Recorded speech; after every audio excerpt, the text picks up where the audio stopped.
Good morning. Reading for January 23rd, reading Genesis 32 through 34. Genesis chapter 32. And Jacob went on his way, and the angels of God met him. And when Jacob saw them, he said, "This is God's house." And he called the name of that place Mahanaim. And Jacob sent messengers before him to Esau his brother unto the land of Seir, the country of Edom. And he commanded them, saying, "Thus shall ye speak unto my lord Esau. Thy servant Jacob saith thus, I have sojourned with Laban and stayed there until now. And I have oxen and asses, flocks and men servants and women servants. And I have sent to tell my lord, that I might find grace in thy sight." And the messengers returned to Jacob, saying, "We came to thy brother Esau, and also he cometh to meet thee, and 400 men with him." Then Jacob was greatly afraid and distressed, and he divided the people that was with him, and the flocks and herds and the camels into two bands, and said, "If Esau come to the one company and smite it, then the other company which is left shall escape." And Jacob said, "O God of my father Abraham, and God of my father Isaac, the Lord which saidst unto me, Return unto thy country and to thy kindred, and I will deal well with thee. I am not worthy of the least of all the mercies and of all the truth which thou hast showed unto thy servant. For with my staff I passed over this Jordan, and now I am become two bands. Deliver me, I pray thee, from the hand of my brother, from the hand of Esau, for I fear him, lest he will come and smite me and the mother with the children. And thou saidst, I will surely do thee good, and make thy seed as the sand of the sea, which cannot be numbered for multitude."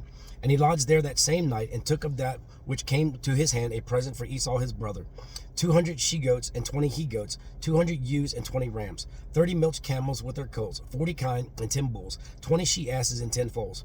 And he delivered them into the hand of his servants, every drove by themselves, and said unto his servants, "Pass over before me, and put a space betwixt drove and drove." And he commanded the foremost, saying, "When Esau my brother meeteth thee, and asketh thee, saying, Whose art thou, and whither goest thou, and whose are these before thee? Then thou shalt say, They be thy servant Jacob's. It is a present sent unto my lord Esau, and behold, also he is behind us." And so commanded he the second and the third, and all that followed the drove, saying, "On this manner shall ye speak unto Esau when ye find him. And say ye moreover, Behold, thy servant Jacob is behind us, for he said, I will appease him with the present that goeth before me, and afterward I will see his face, peradventure he will accept of me." So went the present over before him, and himself lodged that night in the company. And he rose up that night, and took his 2 wives and his 2 women servants and his 11 sons, and passed over the ford Jabbok. And he took them and sent them over the brook, and sent over that he had. And Jacob was left alone, and there wrestled a man with him until the breaking of the day. And when he saw that he prevailed not against him, he touched the hollow of his thigh, and the hollow of Jacob's thigh was out of joint as he wrestled with him. And he said, "Let me go, for the day breaketh." And he said, "I will not let thee go, unless thou bless me." And he said unto him, "What is thy name?" And he said, "Jacob." And he said, "Thy name shall be called no more Jacob, but Israel. For as a prince hast thou power with God and with men, and hast prevailed." And Jacob asked him and said, "Tell me, I pray thee, thy name." And he said, "Wherefore is it that thou dost ask after my name?" And he blessed him there. And Jacob called the name of the place Peniel, for I have seen God face to face, and my life is preserved. And as he passed over Peniel, the sun rose upon him, and he halted upon his thigh. Therefore the children of Israel eat not of the sinew which is upon the hollow of the thigh unto this day, because he touched the hollow of Jacob's thigh, and the sinew that shrank. So Jacob was wrestling with God all night, and he's like, "Listen, I'm not stopping until I get this blessing." Amen. It does say, the Bible does say, an angel of the Lord. So he's wrestled with this angel of the Lord all night long. Well, he wrestled a man with him until the breaking of the day. And he sat there, and then he finally, this man, amen, that Jacob couldn't defeat, basically he was wrestling God all night long, God touched him. Amen. God touched him, and therefore from then on, Jacob had to lean upon his staff. He limped after that. What does this mean? When God truly touches us, it's going to change how you walk. When God truly touches you, it's going to change how you walk. You're not going to walk the same. You're not going to talk the same. You're not going to hang around some of the same people. You're not going to have the same conversations. You're not going to tell the same. You're not going to pass around dirty jokes and rumors and gossip and drink and smoke, all kinds of different things. When we are truly touched by God, we walk differently. Genesis chapter 33. And Jacob lifted up his eyes and looked, and behold, Esau came, and with him 400 men. And he divided the children unto Leah and unto Rachel and unto the 2 handmaids. And he put the handmaids and their children foremost, and Leah and her children after, and Rachel and Joseph hindermost. And he passed over before them, and bowed himself to the ground 7 times, until he came near to his brother. And Esau ran to meet him, and embraced him, and fell on his neck, and kissed him, and they wept. And he lifted up his eyes, and saw the women and the children, and said, Who are those with thee? And he said, the children which God hath graciously given thy servant. Then the handmaids came near, they and their children, and they bowed themselves. And Leah also with her children came near and bowed themselves. And after came Joseph near, and Rachel, and they bowed themselves. And he said, what meanest thou by all this drove which I met? And he said, these are to find grace in the sight of my Lord. And Esau said, I have enough, my brother. Keep that thou hast unto thyself.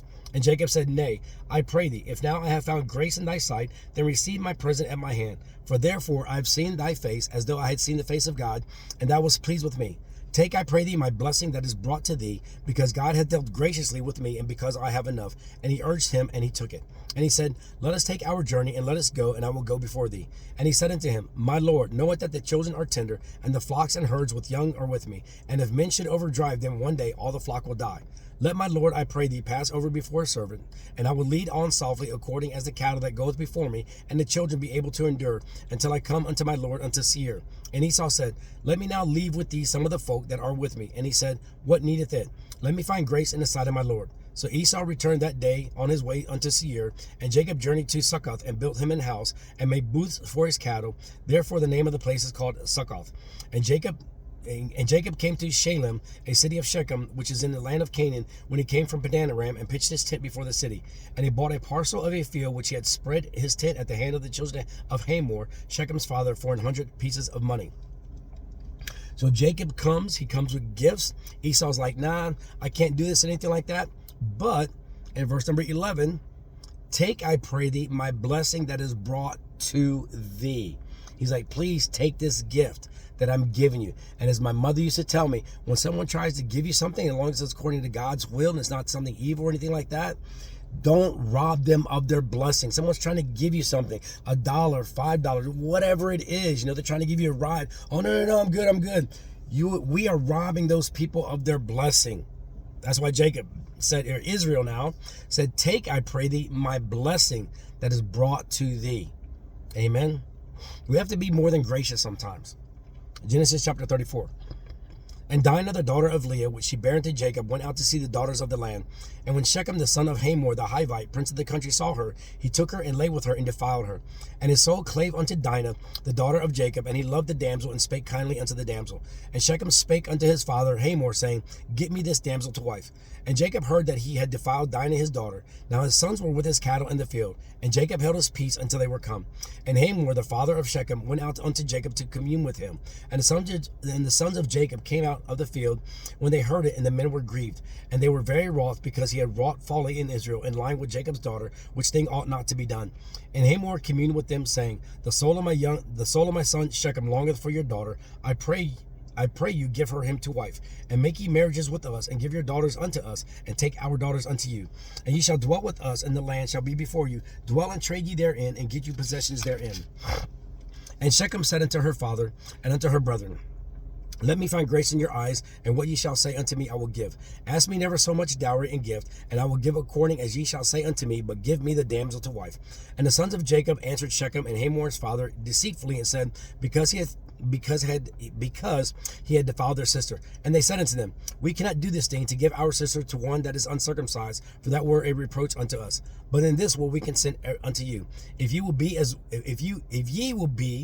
we be, that every male of you be circumcised. Then will we give our daughters unto you, and we will take your daughters to us, and we will dwell with you, and we will become one people. But if you will not hearken unto us to be circumcised, then will we take our daughter, and we will be gone. And their words pleased Hamor and Shechem, Hamor's son. And the young man deferred not to do the thing, because he had delight in Jacob's daughter, and he was more honorable than all the house of his father. And Hamor and Shechem his son came unto the gate of their city, and communed with the men of their city, saying, these men are peaceable with us, therefore let them dwell in the land, and trade therein. For the land, behold, it is large enough for them. Let us take their daughters to us for wives, and let us give them our daughters. Only herein will the men consent unto us, for to dwell with us, to be one people, if every male among us be circumcised as they are circumcised. Shall not their cattle and their substance and every beast of theirs be ours? Only let us consent unto them, and they will dwell with us. And unto Hamor and unto Shechem his son hearken all that went out of the gate of his city, and every male was circumcised, all that went out of the gate of his city. And it came to pass on the third day, when they were sore, that two of the sons of Jacob, Simeon and Levi, Dinah's brethren, took each man his sword, and came upon the city boldly, and slew all the males. And they slew Hamor and Shechem his son with the edge of the sword, and took Dinah out of Shechem's house, and went out. The sons of of Jacob came upon the slain and spoiled the city because they had defiled their sister. They took their sheep and their oxen and their asses and that which was in the city and that which was in the field, and all their wealth and all their little ones and their wives took they captive and spoiled even all that was in the house. And Jacob said to Simeon and Levi, "Ye have troubled me to make me to stink among the inhabitants of the land, among the Canaanites and the Perizzites. But I, being few in number, they shall gather themselves together against me and slay me, and I shall be destroyed, I and my house." And they said, "Should he deal with our sister as with an harlot?" So Simeon and Levi, they go out, they want to avenge their sister, but what did Shechem do? Verse number 2, and when Shechem, the son of Hamor, the Hivite, prince of the country, saw her, he took her and lay with her and defiled her. And his soul clave unto Dinah. What was this? This was fornication.